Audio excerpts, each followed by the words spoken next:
Do you guys remember when people were actually excited about the 4000 series? When the 4090 came out, it was actually a massive deal. Not just because of the frame generation technology and all of the pros and cons that came with it, but just raw performance. Let me pause this here for a second. Right now I'm showing Alan Wake 2's path tracing mode at 4K, so it's the high setting preset with the RT high, that's its full ray tracing mode. And then with DLSS performance, we're seeing it with frame generation off. We're seeing my 4090 doubling the performance of my 3090. And again, that's with frame generation off. If you do include the additional frame smoothing technology, interpolation to increase the smoothness on a high refresh rate display, then you go even beyond that, although with a minor hit to latency and some image quality on interpolation. But anyway, the point is, we're seeing it doubling the performance. That's crazy. Now, it doesn't double the performance in every workload, but this kind of heavy ray tracing workload with 4000 series optimizations, it's seriously impressive. And also, while the 4090 is more expensive, I mean, its MSRP was higher than the 3090's MSRP, it was by $100. Keep in mind that $100 when you're comparing $1,600 to $1,500 MSRPs is a 7% increase in price. And honestly, that's actually less than the difference in inflation between the launch year of each product. But if you look at a lot of other cards in the 4000 series, we see that there's also a $100 price increase. But if you do like on the 4070, if we look at a $600 4070, which was its launch MSRP, versus a $500 3070, which was its MSRP, that's a 20% price increase generation to generation. And it sure as heck was not delivering as massive of a performance uplift as we're seeing for the 4090 from the 3090. By the way, if you're curious, I'm using the Gigabyte Gaming OC 4090, which I bought myself before I was getting review samples. And it's up against the Founders Edition 3090, which was sent to me as a review sample by NVIDIA. And you might hear my kids stomping around upstairs, because that's how we roll on this channel. Now, if we're talking about the value of these cards, it's a little hard right now, because I really don't think somebody's sitting out there deciding, should I buy a 3090 or a 4090? But just for fun, let's take a look. If you took a look on like eBay, for example, it looks like if I wanted to do buy it now pricing, I'd be getting around $900 or more for the lower price ones that I can buy it now. Obviously, you get into auctions and things like that. If I check Jawa.gg, I'm noticing I can get a bit better pricing here for buy it now pricing. And also, Jawa.gg is the sponsor of today's video. And if you can use code OWEN10 to save $10 off your first purchase, but not only that, Jawa is a great way to upgrade your GPU by selling your old one. A lot of people find that process may be a little bit daunting, and they can take the hassle completely out of it by offering you the simplest and fastest way to sell your GPU. You just click the Get an Instant Offer button after following the link in my pinned comment and/or video description, and it's as simple as this. You get an offer by telling them about your GPU model and condition. It's an instant offer. They give you a free shipping label. That's all factored into the pricing already. You ship it, they inspect it to make sure everything checks out, and most sellers get paid within 1 business day after the part is received. So if you're afraid to sell it locally and get mugged or something while you're carrying around your $1,000 graphics card or whatnot, this takes all the hassle out of it. You don't even have to list it yourself. And again, check out their used market, because like I said, there are some great deals available. And like I said, $10 off your first purchase using code OWEN10. But anyway, let's jump back into the comparisons. It's not always going to be double the performance, but we will be looking at a lot of settings, ray tracing, path tracing, upscaling when it makes sense. We'll be looking at the newest games and seeing how, okay, right now the 3090 is hitting about 30 FPS, even at performance mode upscaling, if you're trying to use the full RT effects in RT Showcase like Alan Wake 2. Whereas the 4090 is comfortably over 60 FPS without frame generation, giving it a good baseline from which to generate frames.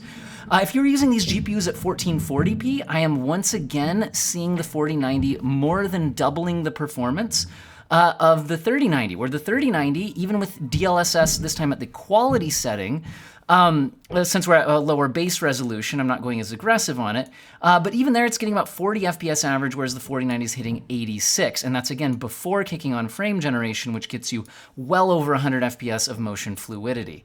If for some reason you're buying GPUs of this caliber for 1080p gaming, the 4090 is able to do the full ray tracing mode in Alan Wake 2 at 81 FPS average without any upscaling, whereas the 3090 is actually only able to hit 36 FPS average on that. I also realize that I usually shrink myself to be tiny and out of the way when we're doing these benchmarks. So I'll be out of your way unless I got something in particular to point at. Now, we've got 4K high settings. So in other words, what if we turn off the path tracing mode? Well, if the path tracing mode is turned off and you also turn off all of the upscaling, although this is running in DLAA, this game doesn't have any native TAA options, so this is native 4K high DLSS used as anti-aliasing. Now the 4090 is 68% faster. So notice that in the non-path tracing workload, it's not a doubling of performance, but it's still very impressive. Now, since the 3090 wasn't able to break 60 FPS at those settings, let's try kicking on DLSS quality. So that's still a 1440p internal render that's then upscaled to 4K, still looks great. At those settings, now the 3090 is averaging 60 FPS, but the 4090 is 98 FPS. And that's again before kicking on frame generation, which while it does give you some increased latency and some interpolation artifacts, does really help out the smoothness on a high refresh rate display. If you're playing at 1440p with no upscaling enabled, the 3090 is able to use the high preset with no ray tracing. High is the highest preset though. There's no ultra preset in the game. And it's able to hit 64 FPS average, whereas the 4090 is able to hit 102, giving it a 59% performance increase over the previous generation product. Now, you could definitely use quality level DLSS from a 1440p base, in which case the 3090 is now capable of a nice high refresh rate experience here at 95 FPS, but the 4090 is able to hit 144, and again, that's before enabling frame generation, which I am showing you on the right. With frame generation enabled, you're getting over 200 frames per second of smoothness, and at that high of a base frame rate, there's not a lot of latency to speak of, so pretty cool. If we drop down to 1080p resolution with no ray tracing at all, the 3090 is capable of 89 frames per second, and the 4090 is able to hit 136 frames per second, which is 53% faster than the 3090. Do keep in mind that the lower our resolution goes, the more possible it is that we're starting to see some other elements of the system become limitations at time, reducing the lead for the 4090 that it could have been capable of.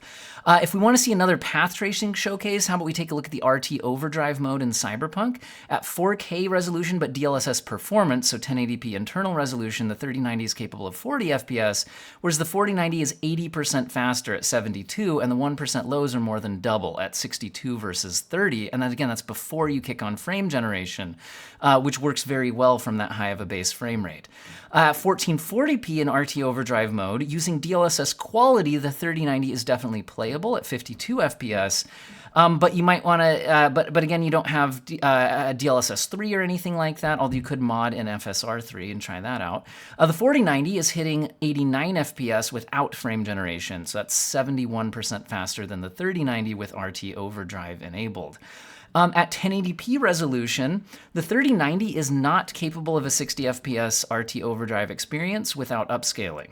It hits 42 FPS native 1080p RT Overdrive mode, whereas the 4090 is capable of 74 frames per second, which is a 76% performance lead, and it's even better in the 1% lows at 63 versus 31, so more than doubling the minimum frame rates.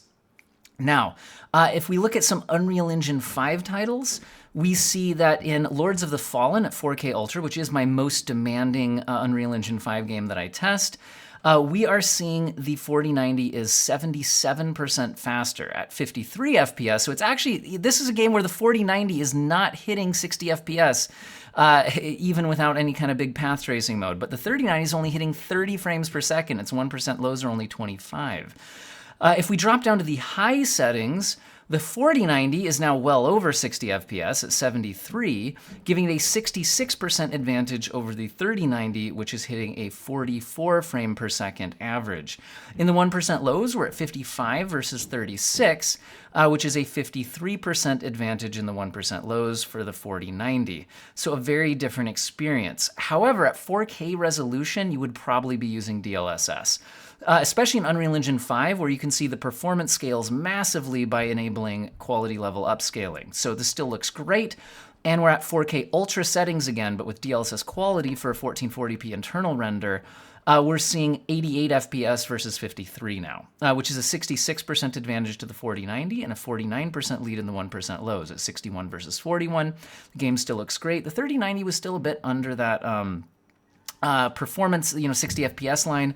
One option would be go down to performance level upscaling, although obviously you could have gone down to high settings and then quality level upscaling would be another option. But hey, I decided to go to performance mode upscaling, so 1080p internal, upscaled to 4K through DLSS, and now the 4090 is hitting 104 frames per second versus 67 on the 3090. So high refresh rate versus kind of just a 60 FPS experience, 55% lead for the 4090. If we drop down to 1440p resolution, native ultra settings, the 3090 does not hit 60 FPS. It's at 53, so definitely completely playable. But the 4090 is hitting 87 frames per second at 64% lead versus the 3090. The average, the 1% lows are 62 versus 42, so 48% advantage for the 4090 in the 1% lows. Now you could go down to high settings at 1440p, and now you can see that the 3090 is well over 60 FPS now, so it's hitting 74. And the 4090 is at 113, giving it a 53% advantage. The 1% lows are only leading by 31%, but keep in mind that at a certain point, you just start hitting engine limitations and CPU limitations, because there's, for the 1% lows, as there's some traversal stutter when you load into new areas. If we go back to ultra settings but use DLSS quality, we're seeing the 4090 take a 50% lead over the 3090, but it's possible, again, we're running into some kind of engine limitations there, where we're hitting 120 frames per second on the 4090 and 80 on the 3090. In the 1% lows, we're definitely being compressed by traversal stutter, where we're only seeing a 15% advantage for the 4090 at 68 versus 59. If we drop down to 1080p resolution, for those of you who spend a lot more money on your GPU than your monitor, or maybe you're on like a 500 hertz, 1080p esports display, it could be that kind of thing, and you still play some single player stuff, whatever, I'm not judging. We're at a 52% advantage for the 4090 at 1080p Ultra, giving 111 FPS versus 73 on the 3090. The 1% lows, again, are more compressed together due to the traversal stutter in Unreal Engine 5. Let's move on to Avatar, one of the best looking new games, which does use ray tracing at all times, although it's kind of a console-focused level of ray tracing, so not crazy levels of RT. And at 4K Ultra settings, the 4090 is good for over 60 FPS at a 64 average, which gives it an 83% advantage over the 3090, which is hitting a 35 FPS average, so completely different experience on the two GPUs here. If you kick on quality level upscaling, the 3090 is now much closer to a 60 FPS experience, hitting a 57 FPS average for this chunk of the benchmark run, and the 4090 is hitting 102 FPS average, giving it a 79% lead over the previous generation flagship, and the 1% lows are a 70% lead at 85 versus 50. And that's again using DLSS at the quality level. You could, instead of using upscaling, try reducing settings to the high settings, and now the 4090 is good for a native 4K 88 FPS experience, whereas the 3090 is still well short of a 60 FPS experience at 48 average, giving the 4090 an 83% lead, and the 1% lows are a 79% advantage at 75 versus 42. Now, of course, you could enable quality level upscaling from the high settings as the baseline, and now that's probably more like how you'd be playing on the 3090, and the 3090 is now hitting 74 FPS average. However, the 4090 continues to scale, going to 132 frames per second, giving it a 78% advantage over the 3090, and the 1% lows continue to scale similarly, giving it a 79% lead at 75 versus 42. If we drop down to 1440p resolution, but back up to the ultra settings, we're seeing the 4090 take an 81% lead at 114 versus 63. And the 1% lows are 92 versus 53, giving it a 74% advantage. Again, notice the big leads in this title, and this, like I said, is a ray tracing focused game. So it does seem like we're seeing some larger advantages when we see heavy ray tracing workloads. Anyway, what if we drop down to high settings at 1440p, native resolution? Well, here we're seeing the 3090 now able to hit 83 FPS, so very comfortable, although again it is reduced to high settings, whereas the 4090 is now pushing 148 frames per second, giving it a 78% lead, and the 1% lows are a 59% lead at 108 versus 68, so quite a lead there. At 1080p resolution, if we go to the ultra settings, the 3090 is good for 89 frames per second, so very good, nice high refresh rate for a single player game, whereas the 4090 is actually hitting 154 frames per second, giving it a 73% advantage over the 3090, and the 1% lows are 110 versus 71, so a 55% lead over the 3090.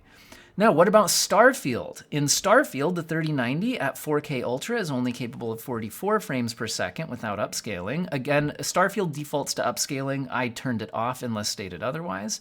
So with no upscaling, it's 44 frames per second, and the 4090 is hitting 79, again giving it an 80% advantage over the previous generation flagship. The 1% lows are 58 versus 37, so a 57% advantage. If we kick on DLSS quality, without frame generation, the 4090 hits 104 frames per second, and the 3090 hits 62, giving the 4090 a 68% lead, but we're actually bumping up against CPU limitations slightly, especially in the 1% lows at 73 versus 53, giving a 38% advantage to the 4090. You can see occasionally the 4090 drops below 100% GPU usage, indicating some CPU limitations in this new Atlanta city, despite being on a 7800X 3D. We're seeing that again here at 1440p Ultra. By the way, I want to mention that the percentages and temperatures are flipped between these two runs. Sorry about that. So just if you're looking at the GPU usage percentage and temperatures, do keep in mind that I accidentally had that set up differently when benchmarking the two GPUs. Anyway, we're seeing a 65% advantage at 1440p Ultra. If we kick on DLSS quality, again, the 4090 is even less fully utilized. Again, we're seeing like 73%, 69%, 75% utilization. So we are CPU limited here. But we're still winning by 40% at 115 versus 82. You can kick on DLSS 3 frame generation, which is a great way to push through CPU limited situations where there's nothing else you can really do on the GPU side of things. And I'm showing that on the right-hand side of the screen. At 1080p resolution, again, there's a bit of CPU limitation. We're seeing the GPU go not fully utilized. And we're seeing 1080p Ultra being 118 FPS for the 4090, which is 44% faster than the 3090 at 82 FPS. Again, the 1% lows are even closer together because those, again, are even more limited by the underlying platform and game, not being able to scale faster even on the fastest CPU for gaming. What about Baldur's Gate 3? Because so far the games we've looked at have made it feel like, man, how's the 3090 doing? It's kind of struggling. Well, not every game needs to be as crazy demanding as the games we've looked at so far. So Baldur's Gate 3 at 4K Ultra, the 3090 is good for 74 FPS average, but the 4090 is good for 118. However, it's going not quite fully utilized. That's about as fast as the CPU will go here, so giving it a 59% advantage, but it was held back a bit by the CPU. And to further indicate that, see, as we drop to 1440p Ultra, the 4090 only increases its FPS by 4 compared to at 4K. And if you look at the GPU utilization, we're often below 60 or 70%. So we're definitely being held back by the CPU in Baldur's Gate City here, which tends to be the case on once you hit higher frame rates. Anyway, so basically we're just seeing that both GPUs can max the game out at 1440p. Let's move on to the RE engine with Resident Evil 4 Remake at 4K max settings, which does include some ray tracing, although it's just some really kind of grainy looking RT reflections. The 4090 takes an 83% lead at 130 versus 71, and again, the 3090 is hitting 71, maxed out at 4K native, no upscaling. So again, not every game and engine needs to be as crazy demanding as the ones we saw earlier in the video. If we go down to 1440p max settings, the 3090 is good for 111 frames per second with no upscaling. And 4090, though, is hitting 90 frames per second, and we're seeing some slight GPU not fully utilized. We're kind of in the lower 90% range a lot of the time, indicating the 4090 could have pulled even further ahead on a faster CPU platform if one existed. So maybe later on this year, maybe we'll get some new CPUs out or something. You can see that by going down to 1080p max, the 4090 didn't push its overall frame rate much compared to 1440p. We're now hitting 206 average, and you can again see its percentage, GPU usage percentage dropping, indicating the 4090 is being held back by the rest of the system. The 3090, though, is still able to be fully utilized, hitting 138 FPS, which is why the 4090 is only 49% faster, although that's still a large lead. If we go to Call of Duty Modern Warfare 3 at 4K basic settings, so these settings are definitely turned down quite a bit to be more like how people would chase high frame rates in a competitive game. Even at a native 4K resolution, the 4090 is good for 236 FPS, whereas the 3090 is good for 132, which is 79% average. Larger in the 1% lows, but only right here at the end of the run. When the screen flashes, notice the 1% lows on the 4090 drop on the 3090 when the 4090 didn't. So that led to kind of an outsized difference in the 1% lows, which is true at these other resolutions as well. Anyway, the 4090, when we go down to 1440p basic settings, is good for 350 frames per second. So it's still scaling here. The CPU is keeping up. And the 3090 is good for 199, so still very good, but it's a 76% advantage for the 4090 and a 66% advantage in the 1% lows. At 1080p basic settings, the 4090 is maybe not fully utilized, but it is still scaling pretty well here at 415 frames per second. Although again, we can see its GPU usage percentage dipping at times, indicating it's not fully utilized during the entire benchmark run. But anyways, and we can definitely see them more compressed in the 1% lows. But yeah, that's some big numbers that we put up here. So overall, what do I think? I mean, this isn't one of my usual videos where it's like, these two GPUs cost the same. Which one would you buy? This was more of, I just thought it would be an interesting look to see how the 3090 is handling the latest graphically demanding games. Like I said, things like full ray tracing modes in Alan Wake 2 and Cyberpunk, and how that stacks up against the 4090. And especially because also when the 4090 first came out, we didn't have CPUs like the 7800X 3D that we have now. So a lot of the 4090's results, even at 4K resolution at times, had been held back by the CPU. So it's interesting to see that in full-on path tracing modes, the 4090 can be more than twice as fast as a 3090. And again, that's before kicking on frame generation, which has started to be available in a lot of games. And I think a lot of people's opinion on it is pretty good as long as you get a high enough base frame rate and you understand what it's doing. It's not exactly the same as achieving those frame rates natively, but it can be a nice situation. Again, when you're not in the full-on path tracing modes, often seeing it more in the 60, 70, 80% range as far as its uplift over the 3090, which is probably more typically would be the average result. But still, very strong leads over the previous generation product. Again, Cyberpunk's RT Overdrive mode at 4K resolution seeing like an 80% lead. Huge difference between, 40 FPS and 72 and then kick on frame generation, right? So again, I think what we're really seeing here is what I was mentioning at the beginning of the video. People were excited when the 4090 launched, and it was the first of the 4000 series that we got. But then it's as the rest of the series started to release, where, they're not 70, 80% faster than their predecessor.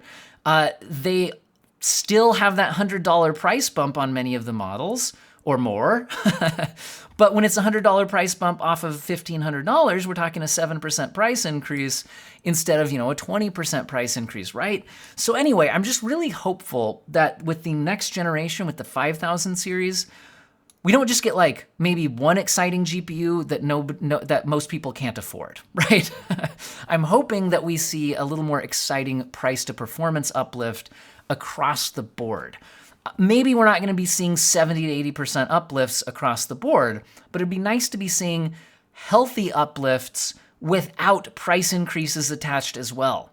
because even on the products this generation where we saw performance increases, a lot of times not only were they not amazing performance increases, but they came with a higher price tag. So anyway, don't forget that if you're thinking about upgrading your GPU, you should definitely follow the link in the pinned comment and or video description to check out jawa.gg and use code OWEN10 to save $10 off your first purchase, where Jawa offers you the simplest and fastest way to sell your GPU. Huge thank you to viewers, commenters, subscribers, channel members who click the join button to fund the channel directly. That is absolutely amazing. You guys get little pinned, it's not pinned comments, but a little badges on your comments and things like that. They're easier for me to find and read and reply to. So anyway, huge thank you to everybody, and I hope all of you have an excellent day.